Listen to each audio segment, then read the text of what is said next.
What's going on, you guys? Welcome to another awesome video. Right here I've got myself a Dremel 3D45. This is Dremel's latest 3D printer that they've just recently released on the market. Dremel were cool enough to send me one to give a little review. It's my first proper printer review, so a bit exciting. So I'm going to do this in two videos or so. I'm going to start off with the unboxing and how to get started with your 3D45 so that you can get out of the box, press go, and get really awesome prints out of it straight away. And then my second video is just going to be going through my thoughts of the machine. Spoiler alert, it's awesome! So let's get into unboxing this, as well as how to get started printing with your Dremel 3D45. So this is the box that it came in. Fairly standard box, it's brown, made of cardboard, sealed with tape. Used a standard knife to open up said box.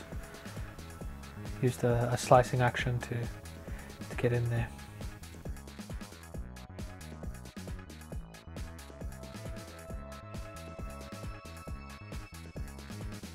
Start off, we've got the massive instruction manual, which is fantastic. It's different languages, but that's the thickest manual I've ever seen in a printer. And then this is the print bed. This little baggie came with all of the quick start guides and the SD card needed to get going, as well as the build plate. Took off this top lid, tear away a bit of tape, assess the situation. There were some little polystyrene blocks on the side, keeping it secure. Just slid these out.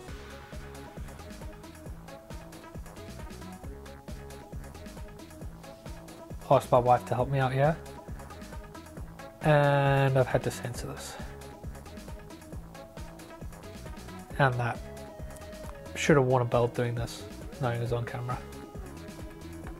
Cleared a little bit of space for my dining room table, just so that I can put it on there. This is where I kept it throughout the whole testing phase. Bit of space magic to get rid of some plastic, bit more space magic. I really need to get out more. Ethernet cable, a little scraper, and glue was in the little top box on the very top. Open up the front door to get the next box out, which was a little bit jammed under the print bed. I don't like lifting up print beds, but I had to get this out. I'm a bit worried that it drops.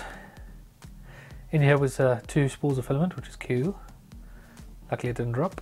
I had a spool of nylon, a spool of ABS on top of the spool of PLA they sent me. This is on the left side of the printer. This pops open. This is where the wires were hidden. It had a UK plug, a US plug, and an EU plug, so good little variety there. But I did notice it's quite a big space over there. On the right hand side of the printer there's a blank space. So it would be kind of cool if there was a little open area where you could store all your tools when it's not in use. So to start off, one thing I did notice is this printer has a very long startup phase. And this is in real time, turning it on for the first time. And it took this long every time afterwards. Surprises you with that little screen turning on, but hang on, you still gotta wait.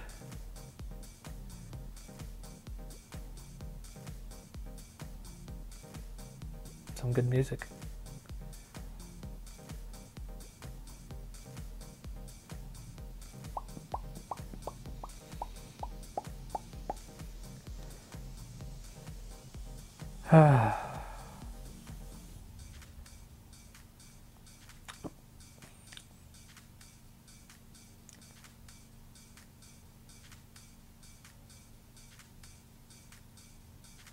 And it lights up. So it goes through your settings to set it up. Starts off with selecting your country and your language. Then it goes into loading your filament and then leveling your bed. So this is loading the filament. I took off the side cover, inserted the PLA into the little tube on the side, and put the spool in and closed it off.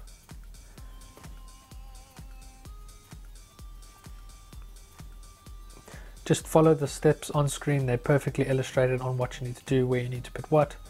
I really like this. It's better than having to try and figure it out for yourself. It tells you exactly what needs to be done.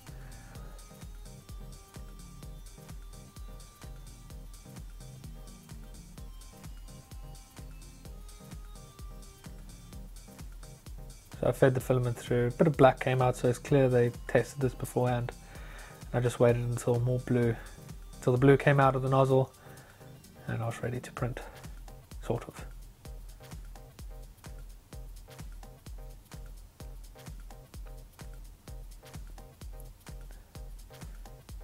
One thing I don't like about the way the filament is loaded is that it has quite a sharp bend going into the head.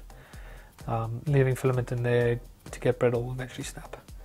Then you just put in the bed, clicks in really nicely with a nice loud click to know that it's secure. Put a bit of the magic little glue that they got.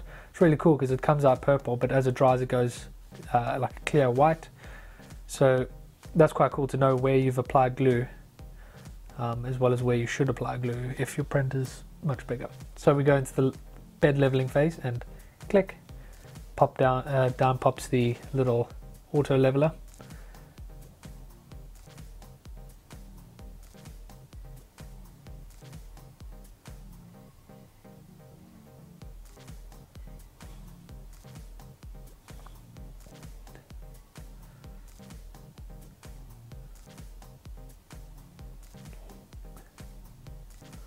It'll test it a few little times and then it'll go to the front left corner. It'll measure the height.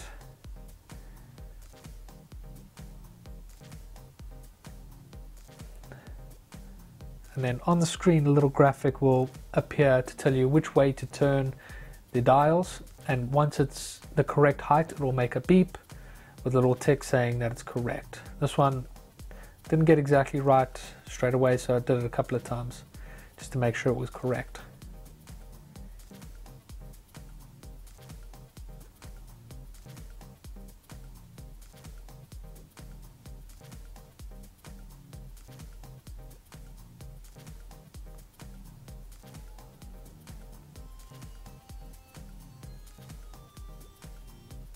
Once it's happy, it moves to the right front corner to do the next one. It does the same thing, it touches it a couple of times, tells you which way to turn the dial and which dial to turn. Do it until it beeps and it's happy. It will test it one more time.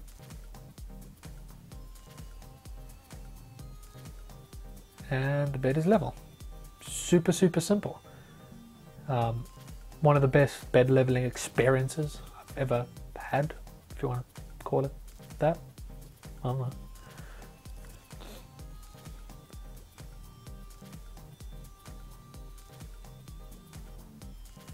So once it's homed, you can then move on to the next step. And that is printing. So I chose the frog. They have a couple of models on there ready to print. Decided to do the frog because it had a lot of like flat curves, and hit print. Got rid of this little sticker in the front. It just gives you a couple of warnings. Stop a little sticker. E.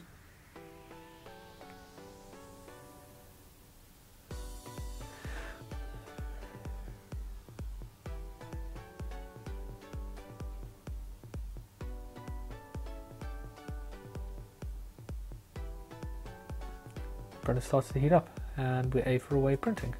So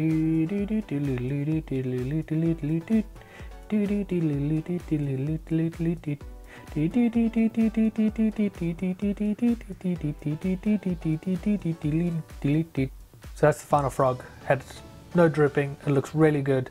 Surfaces are nice and smooth, and the light reflects off the grate. I'm happy with it. I hope you enjoyed that. It's a really cool machine, very easy to use. Very simple to use. It's got tool written all over it. It's the way Dremel has packaged this and put it together. It feels like it's a new tool as opposed to another 3D printer. Dremel have done a very good job on this. But we'll get into my actual thoughts and what I really think about this machine in the next video. We'll see you there.